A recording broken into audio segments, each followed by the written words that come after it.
but I promise it's very low-key. It's very casual.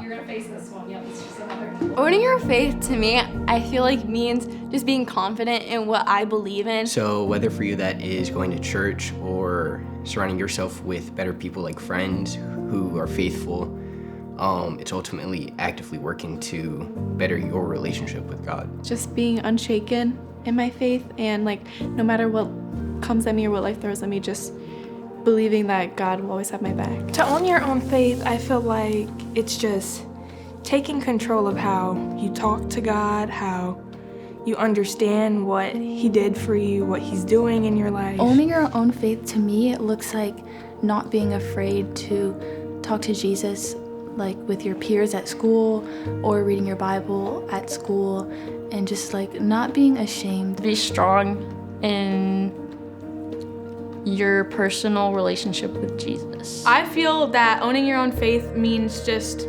doing what you know is right according to the Bible and according to what God tells you to do and His plan for you, even if other people tell you that that's wrong or that you shouldn't be doing that, just to do whatever you feel is right in that moment. As my mom always says, like, actions speak louder than words, so I have to like show it and not just say it. For me, especially like in school, because you see people doing a certain thing or living a certain lifestyle, and it's hard not to conform to that sometimes, but it's in those moments that you have to remember what's most important.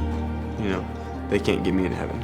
Jesus can. It's hard to see like when you're with other groups of friends or in like track season or sports seasons. It's like hard to be surrounded by people that aren't super religious or don't shine God through them. And it's hard to just bring that light to them in those ways and just to be the one that they see God through. When you're really down,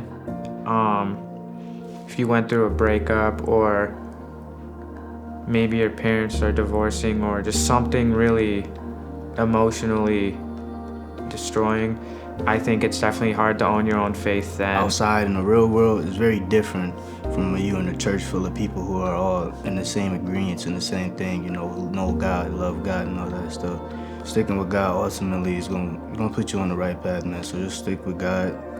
And yeah, you know, you really need nothing else. It's hard when you see other people talking about like all the things they're doing to grow closer to God, and it's like, am I doing something wrong? But you really just have to rely on God, and He will tell you what He wants from you.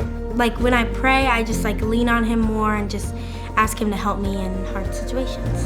The best thing you can do to tell people like how you learned and how you found Him, and even if you have little info, just keep growing and showing them how you grew with Him and your story. Reading your Bible daily, praying to Him, and even just taking a moment in your day to direct your thoughts back to Christ and tell yourself, like, is this how I should be representing myself in the world? Probably just staying obedient to God and like staying true to His word and like my values in Him. A big thing is trying to distance yourself from things that like push you further into sin. So whether that's your phone, obviously other people, I think distancing yourself from whatever is causing you to sin is a big thing.